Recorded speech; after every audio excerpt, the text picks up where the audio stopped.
Hey everyone, welcome back to the channel. Today we're diving into the top 10 things I wish I knew before traveling to London. London, man, London. It's a city that's been on my list forever. The history, the energy, the accents. But let me tell you, nothing quite prepares you for actually being there. This isn't just another travel vlog, alright? This is about the real deal. The stuff that'll save you time, money, and maybe even a little stress. Whether you're planning your first trip or you're a seasoned traveler, these tips will help you make the most of your visit to this incredible city. We're talking Oyster cards, navigating those crowds, and finding the best fish and chips this side of the Thames. Stick around, because you won't want to miss this one. First things first, let's talk about getting around this massive city. Forget taxis, forget those ride-sharing apps, you want the Oyster card. Trust me on this one. It's your golden ticket to London's public transportation network, the tube, the buses, the overground, you name it. Think of it like this. The Oyster card is to London what a Metro card is to New York, what a Pasmo is to Tokyo. It's the lifeblood of the city, and without it, you're gonna be stuck. You can grab one at any tube station. There are machines everywhere, even at Heathrow when you land. Just load it up with some pounds, and you're good to go. And yeah, you technically can. But here's the thing, using the Oyster card is way cheaper. Those contactless payments add up, and trust me, you'd rather spend that extra quid on a pint at the pub. Speaking of pubs, you'll be hopping on and off the tube a lot to explore different neighborhoods, and the Oyster card makes it seamless. No more fumbling for change or trying to figure out fares. Just tap and go, tap and go. It's that easy. Seriously, get yourself an Oyster card. It's the first thing I do when I land in London, and it should be the first thing on your list too. Alright, let's talk about the elephant in the room, or should I say the rain cloud over London. The weather here is unpredictable to say the least. You can wake up to sunshine, get caught in a downpour by lunchtime, and then be back to sunshine in the afternoon. It's wild. So, what's a traveler to do? Pack for all seasons, my friend. I'm talking layers, layers, layers. A light jacket, a waterproof outer shell, maybe even a small travel umbrella if you're feeling fancy. Don't be afraid to rock that just stepped out of my suitcase look. Trust me, you'll see everyone from locals to tourists bundled up one minute, then stripping down to t-shirts the next. It's all part of the London experience. And hey, a little rain never hurt anyone. Just embrace the drizzle, grab yourself a coffee from a local cafe, and watch the world go by. London is a bustling metropolis, a melting pot of cultures, and yeah, a whole lot of tourists. If you're anything like me, you don't want to spend your precious vacation time crammed shoulder to shoulder with a million other people trying to snap a photo of Big Ben. So, let's talk strategy. First off, avoid peak season if you can. Summertime is beautiful in London, but it's also when everyone else decides to visit. Try shoulder season spring or fall for milder weather and fewer crowds. Now, if you're stuck with peak season or just have your heart set on a certain date, don't worry. There are still ways to beat the crowds. Think about it. Everyone and their mother wants that iconic photo in front of Buckingham Palace. But guess what? Buckingham Palace isn't going anywhere.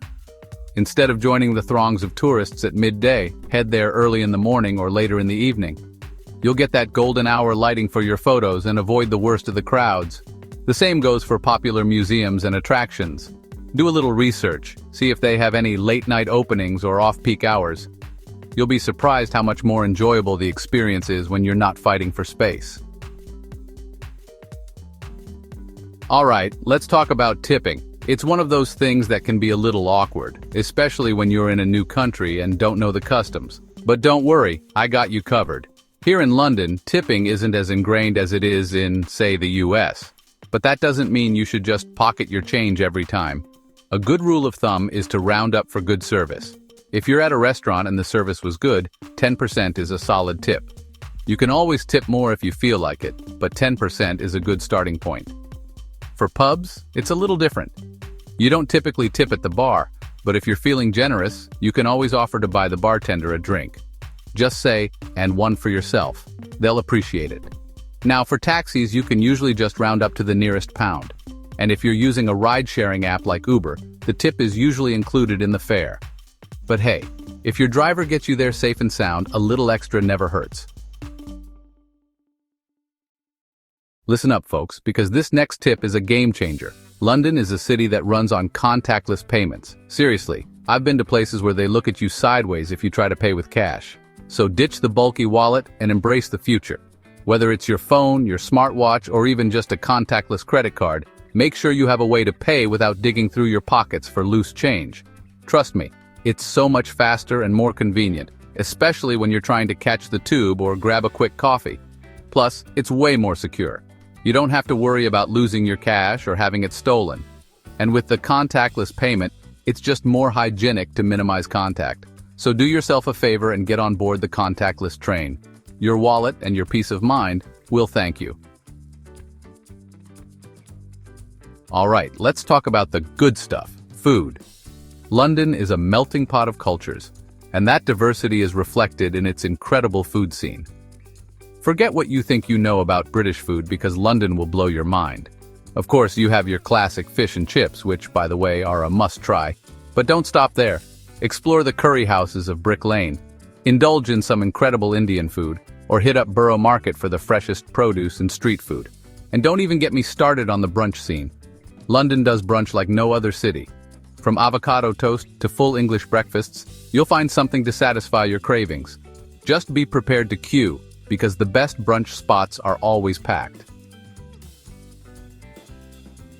One of the best things about London is that you don't have to break the bank to experience its magic.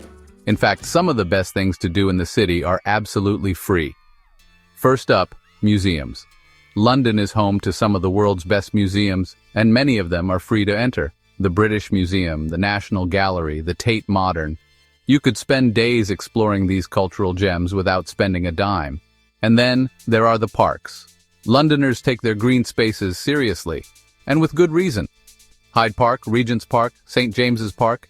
These sprawling oases offer a welcome respite from the hustle and bustle of city life.